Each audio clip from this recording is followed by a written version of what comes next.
बार फिर से आप लोगों का स्वागत है हमारे श्री सी क्लासेस पे। आइए हम इसके बारे में परिपूर्ण रूप से जानकारी लेते हैं। पिछले वीडियोस में हमने पढ़ा था अधिशोषण के बारे में कि अधिशोषण क्या होता है और इसके प्रकार के बारे में हमने पढ़ा था। लेकिन आज का जो टॉपिक होगा ऊष्मागतिकी के सिद्धांत पर अधिशोषण की क्रियाविधि। ऊष्मागतिकी के सिद्धांत पर अधिशोषण की क्रियाविधि, यह जो सेशंस है, आज का जो टॉपिक है, काफी अच्छा और काफी इंपॉर्टेंट भी है। तो इसके बारे में हम परिपूर्ण रूप से जानकारी लेंगे। इसको जानने से पहले थोड़ा सा हम पिछले वाले सिलेबस में जाना चाहेंगे जो 11th में है। उसमें आपका एक चैप्टर होगा हीट। हीट में आपने एक फार्मूला पढ़ा होगा, ध्यान से देखिएगा। गिब्स ऊर्जा ये होगा डेल्टा जी बराबर delta H minus T delta S. ये आपके 11वीं में हीट वाले चैप्टर में ये फार्मूला रहा होगा। इसी फार्मूले पर हम लोग ऊष्मागतिकी के सिद्धांत पर अधिशोषण की क्रियाविधि पढ़ेंगे। तो थोड़ा सा ध्यान से देखिएगा और इसको समझने की कोशिश करिएगा। बहुत ही आसान है, बिल्कुल मक्खन की तरह मैं आपको बना कर दूंगा, बस आप तैयार है इसको चीज को सीखने के लिए। तो सबसे पहले जो डेल्टा जी है, ये सब जो पैरामीटर दिए हैं, इसका नाम क्या है? अगर नहीं आप 11th में ठीक से इसको नहीं जानते हैं तो यहाँ पर आप जान जाइए, बिल्कुल आसान भाषा में है। थोड़ा सा ध्यान दीजिएगा। जो डेल्टा जी है इसको हम लोग कहते हैं गिब्स ऊर्जा। क्या कहते हैं? गिब्स ऊर्जा, ध्यान दीजिएगा। और जो आपका डेल्टा एच है इसको हम लोग कहते हैं एंथैल्पी। क्या कहेंगे? एंथैल्पी। एंथैल्पी ऊर्जा का ही रूप होता है। और you know that everyone, the energy is never destroyed, that is never produced but transformed to one body to another body, that called to be energy conservation according to Einstein say that E बराबर mc square. तो हम इसके बारे में जो हमारे Einstein साहब ने बताया था सब चीजें यूजेस होगा। यहाँ पर एंथैल्पी एक प्रकार की ऊर्जा होती है। अब हम बात करते हैं टी। यहाँ पर क्या है? 30 से यहाँ पर आपका सीधे सीधे टेम्परेचर है, तापमान। तापमान। अब बात हम करते हैं डेल्टा एस। ये आपकी होती है एंट्रोपी। क्या होती है? एंट्रोपी। एंट्रोपी का मतलब होता है बिखराव। इसका जो मापक होता है बिखराव होता है।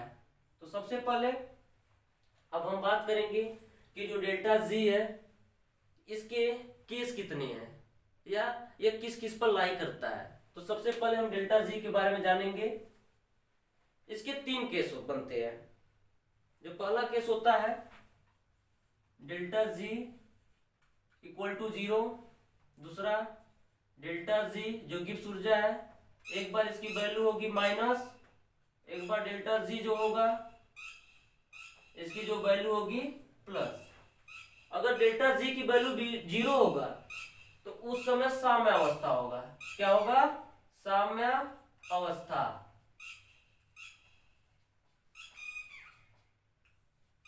अगर आपकी डेल्टा जी की वैल्यू ऋणात्मक रहे अर्थात माइनस वैल्यू में रहे तो उस समय होता है स्वतः प्रक्रम।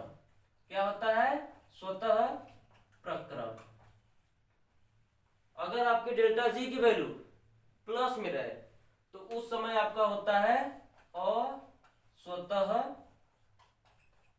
प्रक्रम।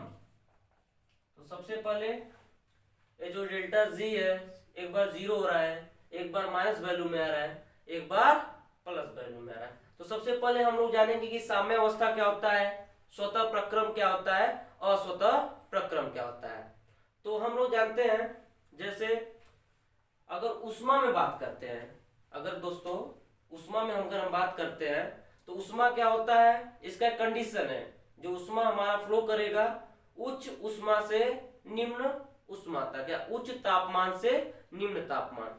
सेम इसी तरह से हमारा ऊर्जा चलता है उच्च ऊर्जा से निम्न ऊर्जा स्तर तक। तो सबसे पहले हम जानेंगे कि जो साम्य अवस्था है, स्वतः प्रक्रम है, अस्वतः प्रक्रम है, इसकी प्रक्रियाएं क्या है। तो इस चीज को आप समझिएगा थोड़ा ध्यान से, इसकी प्रक्रियाएं कैसे कैसे होगी। जैसे हम एग्जाम्पल में थोड़ा एग्जाम्पल से इसको समझेंगे और बिल्कुल आसान भाषा में हम इसको आपको समझाने की कोशिश करेंगे। जैसे हम क्या करते हैं, 2 रूम ले लेते हैं, रूम 1 रूम 2। अब रूम 1 में गैस के अणु ले लेते हैं। जैसे सपोज इसमें हमने गैस ले लिया, कोई भी गैस हो, जैसे आपका हाइड्रोजन हो, हीलियम हो, कोई भी गैस एक रूम में हो गया। The example, it's not the base of the reality, that be only a example। अब जैसे ही हम लोग दोनों रूम के एक दरवाजे को खोलते हैं, मतलब एक कॉमन दरवाजा होता है, जैसे हम खोलते हैं इसमें जो गैस उपस्थित, जो गैस के अणु होंगे उपस्थित, धीरे धीरे इसमें जाने लगेंगे। तो जो इसमें जो उपस्थित गैस के अणु होंगे अब धीरे धीरे इस वाले रूम में आने लगेंगे, मतलब कि पहले माध्यम से दूसरे माध्यम में गैस के अणु आएंगे। अब इसके आने का रीजन क्या है? सपोज दैट अगर इसकी सांद्रता C1 है, सांद्रता गैस का क्या है? C1 है, और इसकी सांद्रता क्या है? अभी C2 है। आप भी जानते हो कि कोई भी गैस तभी फ्लो करेगा जब उच्च सांद्रता वाला गैस निम्न सांद्रता वाले गैस से अधिक हो, अर्थात C1 is the greater then C2। उस समय क्या होगा कि जो हमारे रूम नंबर 1 में जितने भी गैस के अणु होंगे वह किस में जाएंगे? रूम नंबर 2 में जाएंगे। क्यों? क्योंकि जो हमारी सांद्रता होती है यह उच्च सांद्रता से निम्न सांद्रता की ओर अणु जाते हैं। तो यह जो प्रक्रिया होंगी स्वतः होगी, इसमें कोई एक्सटर्नल फोर्स नहीं यूज हो रहा है। जितने भी अणु हैं एक माध्यम से दूसरे माध्यम में जा रहे हैं तो उस पर कोई एक्सटर्नल फोर्स तो है नहीं, वह स्वतः जा रही है। इसलिए इस प्रक्रम को हम कहते हैं स्वतः प्रक्रम। क्या कहते हैं? स्वतः प्रक्रम। अब यहाँ पर जो डेल्टा जी की वैल्यू होगी यहाँ पर ऋणात्मक होती है। यहाँ पर क्या होती है? ऋणात्मक होती है। गिब्स ऊर्जा यहाँ पर क्या होगी? ऋणात्मक होगी। अब हम आगे चलते हैं, इसी एग्जाम्पल को नेक्स्ट पार्ट में सीखते हैं। अब जैसे जैसे यह इसमें जो रूम नंबर 1 में जितने भी गैस के अणु होंगे, रूम नंबर 1 में जितने भी गैस के अणु होंगे, एक समय ऐसा आएगा कि रूम नंबर 1 के जितने भी अणु होंगे और रूम नंबर 2 में जितने भी अणु होंगे दोनों आपस में क्या हो जाएंगे? बराबर, अर्थात इनकी जो सांद्रता हो जाएगी, दूसरा कंडीशन सुनिएगा, इनकी जो सांद्रता C1 और इसकी सांद्रता आपकी क्या हो जाएगी? C2, दोनों आपस में क्या हो जाएंगे? बराबर हो जाएंगे। उस समय क्या होगा कि इनमें उपस्थित जितने भी गैस होंगे, अणु होंगे, और इसमें जो उपस्थित जितने भी गैस के अणु होंगे दोनों आपस में क्या हो जाएंगे? बराबर हो जाएंगे। जब बराबर हो जाएगा तो ये वाला अणु ना इसमें जाएगा ना ये वाला अणु इसमें जाएगा, तो उस समय क्या होगा? साम्य स्थिति हो जाएगी। कौन सी स्थिति होगी? साम्य स्थिति। तो उसको हम लोग कहते हैं साम्यावस्था। क्या कहेंगे? साम्यावस्था। अब ध्यान दीजिएगा, तीसरा कंडीशन समझिएगा, यह जो आपका अस्वतः प्रक्रम है। अब सपोज दैट हम उसी एग्जांपल को फिर से लेते हैं और इसको आपको परिपूर्ण ढंग से समझाएंगे। जैसे इसमें भी गैस के अणु आ गए, इसमें भी गैस के अणु आ गए। अब हम क्या करते हैं कि इस रूम से एक अणु को पकड़ते हैं, एक गैस के अणु को पकड़ते हैं और इस रूम में लाने की कोशिश करेंगे, मतलब दूसरे प्रक्रम में लाने की कोशिश करेंगे, मतलब सेकेंड स्टेज, मतलब सेकेंड फर्स्ट रूम में। तो क्या होगा? इसके ये तो आने की कोशिश चेष्टा करेगा, लेकिन क्या इसके साथ यह भी अणु आएंगे? नहीं आएंगे। क्यों? क्योंकि आप केवल फोर्स एक अणु पे लगा रहे हो। ये प्रक्रम आपका कौन सा कहलाएगा? अस्वतः प्रक्रम। इसमें गैस के अणु अपने मर्जी के मुताबिक दूसरे में नहीं जाएंगे, क्योंकि ये पूर्ण रूप से साम्यावस्था में हो गई है। जब साम्यावस्था में हो गई अर्थात पहले पिंड में उपस्थित जितने भी अणु होंगे, दूसरे पिंड में उपस्थित जितने भी अणु होंगे, इनकी सांद्रता क्या हो गई? बराबर हो गई। जब इनकी सांद्रता बराबर हो जाएगी तो न ये वाला अणु इसमें जाएगा न ये वाला अणु उसमें जाएगा। तो उस स्थिति में हम लोग इसको कहेंगे अस्वतः प्रक्रम, जहां पर डेल्टा जी की वैल्यू प्लस होती है। क्या होती है? प्लस होती है। तो आप लोग इस चीज को एक बार फिर से ध्यान से देख लीजिएगा। अगर कहीं आपको डाउट है तो हमको वीडियो में बताइएगा, हम फिर से इसको क्लियर अच्छे से करेंगे। इस चीज को अगर आप लोग अच्छे से गौर से देखकर इसको थोड़ा सा समझने की कोशिश करिएगा, और कोशिश करिएगा कि स्क्रीनशॉट ले लीजिएगा, या आप नोट्स अगर बना रहे हो तो इसी पे आप बनाते चलते रहिए।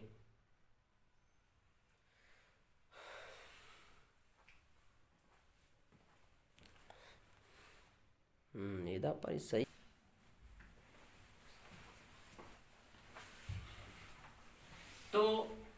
ये आपका गिब्स ऊर्जा के बारे में थी। अब हम बात करते हैं, ये तो आपका क्या है, एंथैल्पी प्रकार की ऊर्जा है, इस पर हम ज्यादा बात नहीं करेंगे। सबसे ज्यादा इंपॉर्टेंट हम इस पर बात करेंगे, एंट्रोपी क्या होता है। तो थोड़ा सा मैं इसको साफ करके फिर से बताता हूं आपको।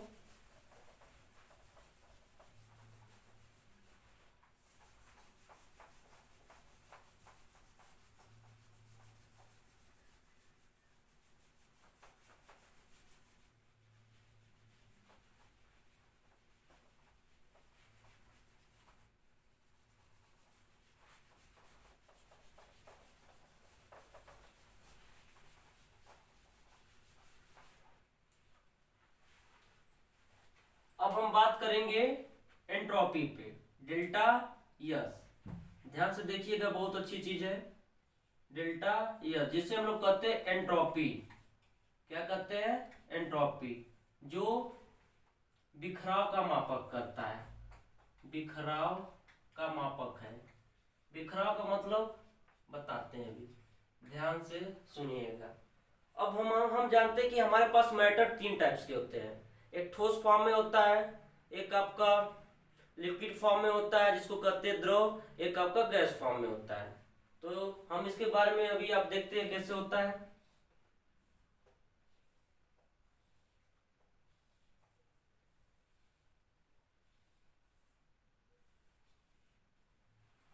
तो सबसे पहले ये एंट्रोपी जानिए क्या होता है। जिसमें ज्यादा बिखराव होगा एंट्रोपी पॉजिटिव में होगी, जिसमें कम बिखराव होगा एंट्रोपी आपकी क्या होगी, निगेटिव में होगी। फिर से मैं बात करता हूं, जिस गैस में अणुओं का ज्यादा बिखराव होगा या जिस अवस्था में या जिस ठोस स्थिति में अणुओं में ज्यादा बिखराव होगा उस स्थिति में हमारा जो एंट्रोपी होता है प्लस में होता है। अगर बिखराव कम होगा तो हमारा जो एंट्रोपी होता है वह ऋणात्मक होता है, मतलब निगेटिव में होता है। अगर ये सपोज दैट आपका गैस वाला फॉर्म हो गया, ये आपकी द्रव हो गई, ये आपकी गैस हो गई, तो थोड़ा ध्यान दीजिएगा कि अब जो गैस है, गैस में जो मॉलिक्यूल्स होंगे इनके बीच में अंतरा आणविक आकर्षण बल बिल्कुल कम होता है और अंतरा आणविक प्रतिकर्षण बल बहुत अधिक होता है, जिससे ये क्या होंगे, दूर दूर होंगे। अब इसमें बात करें तो इसमें जो गैस के अणु होंगे इसमें भी कंडीशन गैस की अपेक्षा थोड़ा सा अच्छा होगा। क्यों? क्योंकि इनके बीच में प्रतिकर्षण बल थोड़ा सा कम होता है आकर्षण बल से, इसीलिए इसके जो कण होंगे सटे तो नहीं रहेंगे लेकिन दूर दूर रहने की कोशिश करेंगे। अब हम बात करते हैं ठोस में। ठोस में जो होता है internal molecular force attraction greater than internal molecular force repulsion, मतलब कि अंतर आणविक आकर्षण बल जो है अंतर आणविक प्रतिकर्षण बल से अधिक होता है। तो उस स्थिति में क्या होता है कि ये जो ठोस के कण होंगे एक नियमित क्रम में होंगे और एक दूसरे से क्या होंगे, बिल्कुल सटे हुए होंगे। अब देखा जाए, एक तरह से गौर से देखा जाए तो सबसे ज्यादा बिखराव गैस में है तो एंट्रोपी यहाँ पर पॉजिटिव होगी। सबसे कम बिखराव आपका ठोस में है तो एंट्रोपी आपकी यहाँ पर निगेटिव होगी। अब हम देखते हैं कि अगर आपका पिंड, यहाँ पर तीन चार कंडीशन होंगे, जैसे गैस से हम द्रव में चलते हैं, दूसरी कंडीशन द्रव से गैस में, तीसरी कंडीशन द्रव से ठोस था, सॉरी, द्रव से ठोस में, चौथी कंडीशन ठोस से द्रव में। तो देखिएगा, पहले हमारा जो अणु होंगे वो गैस के फॉर्म में थे और गैस किस में बदल रहा है, देखिएगा ध्यान से। अब हम लोग गैस को किस में बदल रहे हैं, द्रव में, अर्थात पहले इसमें ज्यादा बिखराव था। अब जैसे इसको हम लोग द्रव में कन्वर्ट करेंगे गैस की अपेक्षा इसमें कम बिखराव है, तो इस स्थिति में जो हमारा डेल्टा यस होगा बिखराव कम होने के कारण क्या होगा, ऋणात्मक में होगा। किस में होगा, ऋणात्मक में होगा। ध्यान से सुनिएगा, जिसमें बिखराव ज्यादा होगा वो आपका पॉजिटिव, जिसमें बिखराव कम होगा वो आपकी क्या होती है, नेगेटिव। तो ये गैस में ज्यादा बिखराव था, अब इसको हम लोग कन्वर्ट किस में कर रहे हैं, द्रव में। तो जाहिर सी बात है कि द्रव में कब होगा, जब इसके मॉलिक्यूल्स आपस में दूसरे के करीब आएंगे। जब आपस में एक दूसरे के करीब आएंगे तो बिखराव कम होगा, उस कंडीशन में आपकी यस की वैल्यू क्या होगी, ऋणात्मक होगी। अगर हम दूसरी बात करते हैं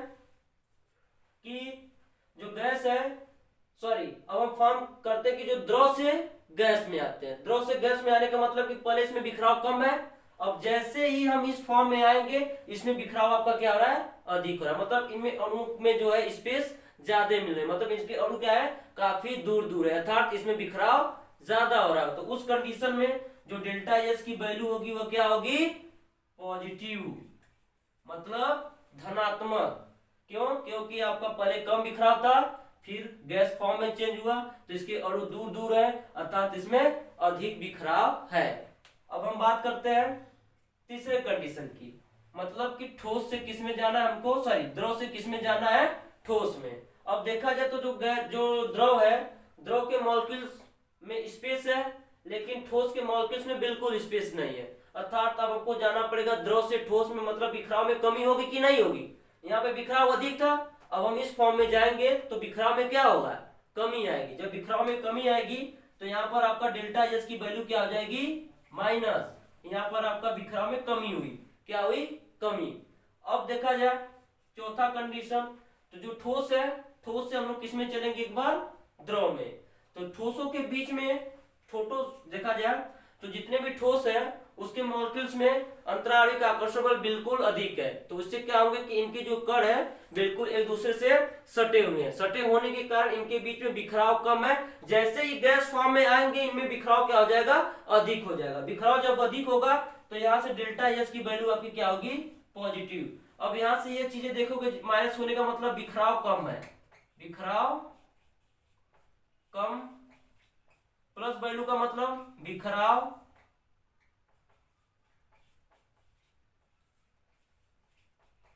अधिक, माइनस वैल्यू का मतलब बिखराव कम, प्लस वैल्यू का मतलब बिखराव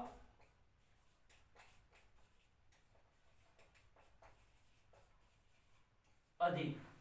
तो यहां से मैं फिर से आपसे रिपीट करना चाहूंगा, एंट्रोपी का मतलब बिखराव का मापक है ये। जितना ज्यादा हमारे मॉलिक्यूल्स के बीच में आकर्षण बल कम होगा उतना ज्यादा यह हवा में फैलेंगे, और हवा में फैलने का मतलब यही है कि अणुओं में ज्यादा बिखराव हो रहा है। अब अणुओं में ज्यादा बिखराव होने का मतलब कि हमारा जो एंट्रोपी होगा पॉजिटिव में होगा। अब इसमें जैसे जैसे इनमें बिखराव कम होगा हमारा एंट्रोपी का मान घटता चला जाएगा। ठोसों में एंट्रोपी का मान बिल्कुल ऋणात्मक होता है।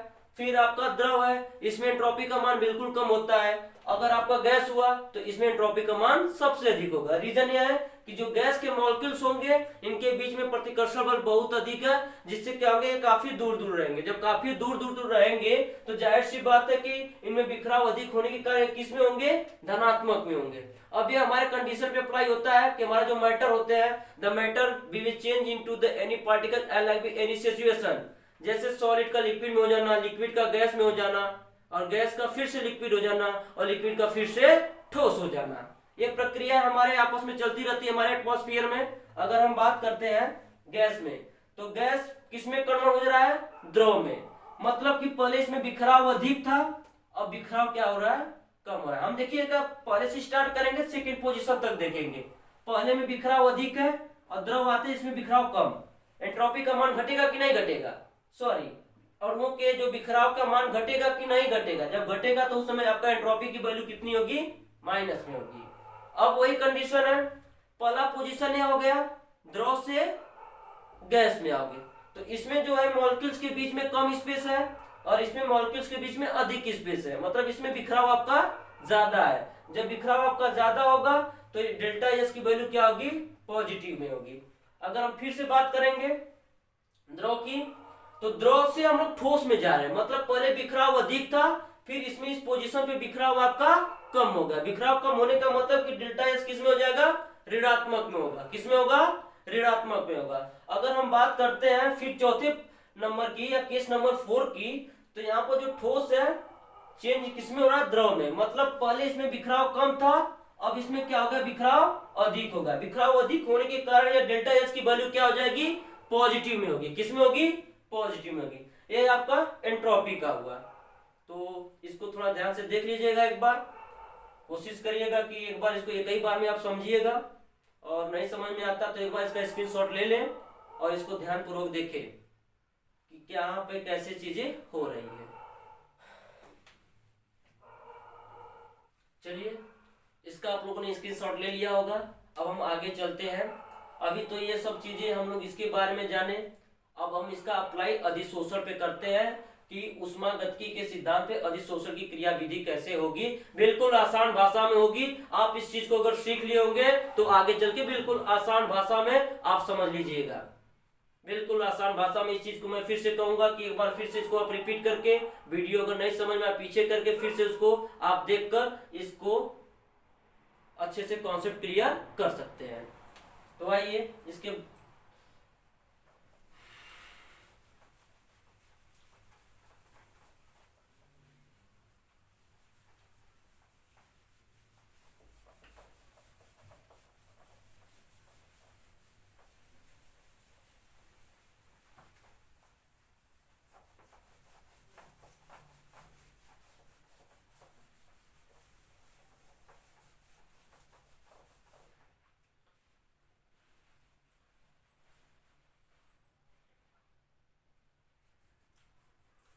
अब अधिशोषण के लिए हम पढ़ेंगे कि अधिशोषण में इसकी प्रक्रिया क्या होगी।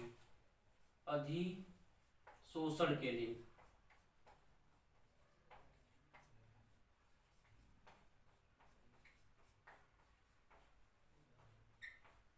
पिछले वाले वीडियो में हमने अधिशोषण के बारे में एक लंबा सेशन चलाया था और परिपूर्ण ढंग से उसको मैं समझाया था। चलिए उसको एक बार फिर से समझते हैं। जैसे यह कोई ठोस वस्तु होती है, ठोस वस्तु के आंतरिक भाग को हम लोग स्थूल कहते हैं तथा उसके ऊपरी सतह को हम लोग सरफेस बोलते हैं, या उसके ऊपरी परत को हम लोग सरफेस बोलते हैं। ये आपके ठोस फॉर्म में भी हो सकते हैं और लिक्विड फॉर्म में हो सकते हैं। तो जाहिर सी बात है कि जिसका वो सतह होगा उसको हम लोग कहेंगे अधिशोषक। क्या कहेंगे? अधिशोषक। अब अधिशोषक हो गया। अब इसके यहाँ पर जितने भी अणु होंगे, इनके जितने भी अणु होंगे ये आकर इसकी सतह पर चिपकेंगे। मतलब कि आप जानते हो जो अणु इसको चिपकेंगे तो इसको हम लोग क्या कहते हैं? अधिशोष्य। क्या कहेंगे? अधिशोष्य। और इस प्रक्रिया को हम लोग कहते हैं अधिशोषण।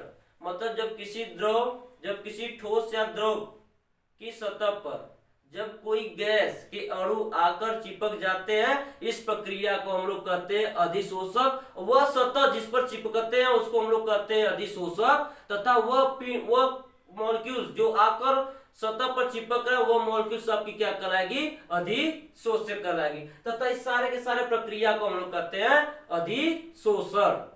तो समझ में आई होगी ये बात। अब जाहिर सी बात है कि जैसे कोई पिंड है, इस पर चिपक रहा है, तो इसमें से तो भी कुछ एनर्जी निकलेगी। एनर्जी निकलेगी कि नहीं निकलेगी? जो एनर्जी जो जिस रूप में निकलती है उसको हम लोग कहते हैं ऊष्माक्षेपी। क्या बोलेंगे इसको? ऊष्माक्षेपी। और एक आपका ऊष्माशोषी होता है, एक आपका ऊष्माक्षेपी होता है। तो ऊष्माक्षेपी में आपका जो डेल्टा एच होता है ये होता है आपका ऋणात्मक। क्या होता है? ऋणात्मक। और ऊष्माशोषी में डेल्टा एच की वैल्यू होती है धनात्मक। फिर से ध्यान से देखिएगा। जैसे किसी सतह पर जब कोई गैस के अणु आकर चिपकता है तो उस सतह पर से हीट निकलेगा, तब ना आकर उस पर चिपक पाएगा। तो वो जो सतह से हीट निकलेगा उसको हम लोग कहते हैं ऊष्माक्षेपी। ऊष्माक्षेपी में आपका जो एंथैल्पी वैल्यू होती है ऋणात्मक होती है। क्या होती है? ऋणात्मक। तथा ऊष्माशोषी में यही एंथैल्पी की वैल्यू होगी धनात्मक। तो ये चीजें आपको समझ में आई होगी। अब हम बात करते हैं बिफोर और आफ्टर की। जैसे ध्यान से देखिएगा इस चीज को।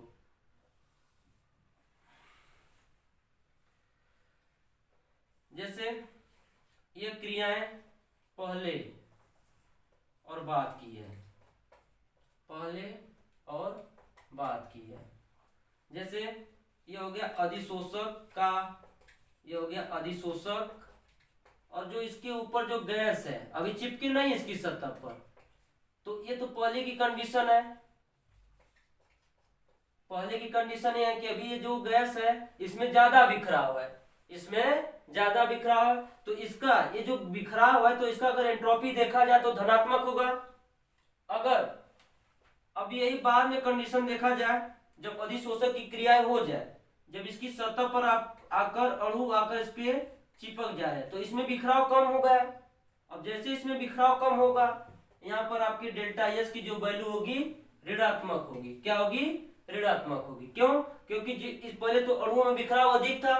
अब जैसे ही अधिशोषण प्रक्रिया के कारण ये अणु आकर अधिशोषक के सतह पर चिपक जाते हैं तो इसमें तो बिखराव कम होगा। और जैसे ही बिखराव कम होगा, बिखराव कम होने का मतलब एंट्रोपी की वैल्यू माइनस। अब जब एंट्रोपी की वैल्यू माइनस होगी तो यहाँ पर जो समीकरण होगा इसमें परिवर्तन होगा। अब सपोज दैट समीकरण नंबर आपका 1 था। अब हम आगे चलते हैं। अब समीकरण नंबर 1 से देखिएगा, समीकरण 1 से, समीकरण नंबर 1 से तो यहाँ पर आपका डेल्टा जी, और यहाँ पर कंडीशन थोड़ा सा बदलेगी। यहाँ पर पॉजिटिव डेल्टा एच था, यहाँ पर ऊष्माक्षेपी की अभिक्रिया हुई तो माइनस से हो जाएगा डेल्टा ऊष्माक्षेपी रिएक्शन हुआ है, प्रक्रिया हुई तो यहाँ पर होगा minus delta H minus T. अब देखा जाए यहाँ पर ये जो बाद वाली कंडीशन अपनाएंगे, क्योंकि हम अधिशोषण के लिए कर रहे हैं, पहले वाला अधिशोषक हुआ नहीं है, अधिशोषण इसमें हुआ नहीं है, तो हम बाद वाले कंडीशन पे अप्लाई करेंगे और यहाँ पर हो जाएगा माइनस डेल्टा एच। अब यहाँ पर निकलेगा delta G minus delta H, minus minus आपका होता है प्लस, ये हो जाएगा टी डेल्टा एच, समीकरण नंबर 2। यह जो समीकरण होगा यह अधिशोषण के लिए होगा। किसके लिए होगा?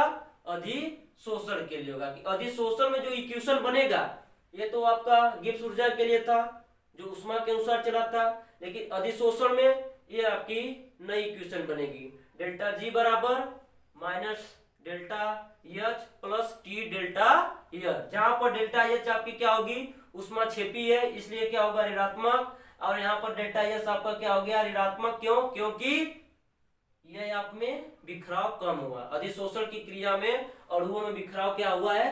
कम हुआ है। तो माइनस माइनस प्लस ये आपका नया इक्वेशन बनेगा, डेल्टा जी बराबर minus delta H plus T delta H. तो अब इसी इक्वेशन में 3 केस होते हैं, उसी 3 केस को आप बिल्कुल परिपूर्ण ढंग से समझ लीजिएगा क्या क्या इसमें था। आइए इसको हम समझते हैं। अगर यहां तक हो गया होगा तो आप इसका स्क्रीनशॉट ले सकते हैं।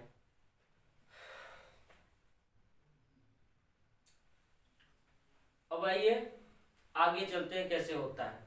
तो सबसे पहले हमको एक नया इक्वेशन मिला है, पहले हम ब्लैक बोर्ड साफ कर, व्हाइट बोर्ड साफ करते हैं।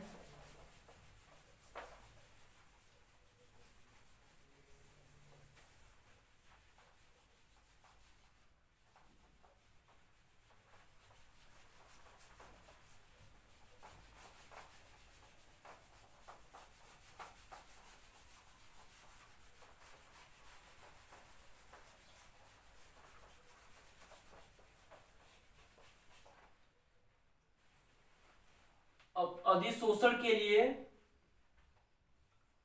हमको जो नया इक्वेशन मिला, अधिशोषण के लिए समीकरण, अधिशोषण के लिए समीकरण, तो हमको जो समीकरण मिला था delta G equal to minus delta H plus T delta H, ये आपका अधिशोषण के लिए इक्वेशन निकाला गया था ऊष्मा के समीकरण से। अब देखा जाए तो इसके 3 केस बनेंगे। कितने केस? 3 केस, बिल्कुल आराम से समझिएगा। Case number first, case number first, जब डेल्टा एच किसके बराबर हो जाए? टी डेल्टा एच के, मतलब यह वैल्यू इस वैल्यू के बराबर हो जाए। अगर इसका एग्जांपल में देखा जाए तो डेल्टा एच बराबर अगर 1 है तो टी डेल्टा एच बराबर आपका कितना होना चाहिए? 1। मतलब इसको हम लोग समीकरण नंबर 1 में इस थ्रू को देखेंगे, इसके थ्रू। तो डेल्टा जी बराबर डेल्टा एच की वैल्यू क्या है? 1 माइनस ये हो जाएगा, और डेल्टा टी एच की वैल्यू क्या है? 1। तो डेल्टा जी 1 1 कितना होता है? 0, सॉरी माइनस 1 प्लस 1 में घटाओगे तो 0 हो जाएगा।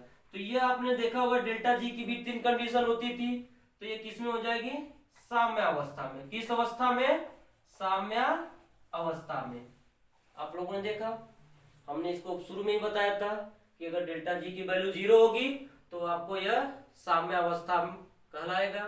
अब दूसरी कंडीशन है केस नंबर सेकेंड, अगर delta G is the greater than T delta S, as for example अगर डेल्टा एच की वैल्यू आपकी क्या हो जाए 3 हो जाए और टी डेल्टा एस आपका कितना है 2 है, तो उस कंडीशन में हम लोग अपना इक्वेशन यूज करेंगे। तो यहां पर हो जाएगा डेल्टा जी, अब इसकी वैल्यू कितनी है -3, इसकी वैल्यू +2, तो प्लस यहाँ पर कम है, माइनस यहाँ पर अधिक है, तो क्या होगा -1, तो इसकी वैल्यू क्या आई माइनस में आई, इसकी वैल्यू किस में आई माइनस में आई, तो ये आपका क्या कराएगा अस्वतः प्रक्रम।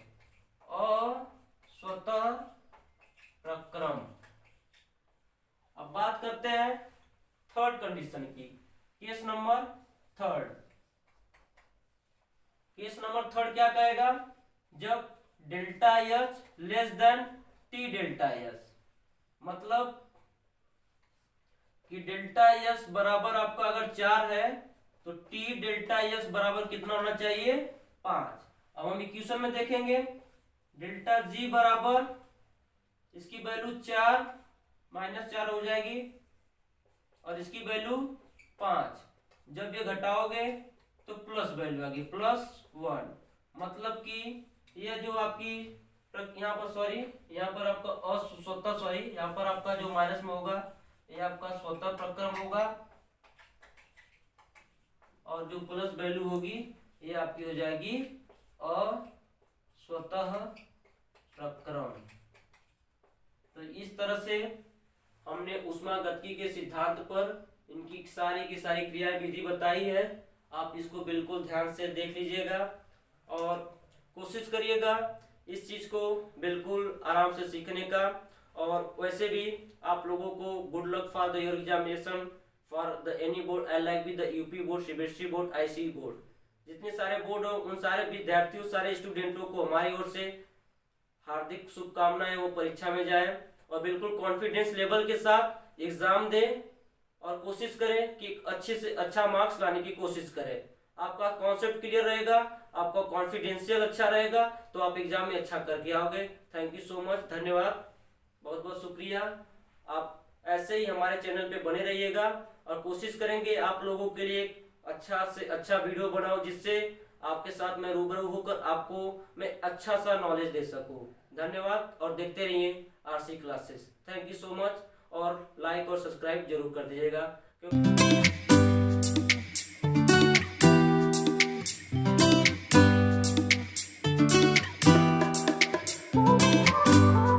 Artlist.io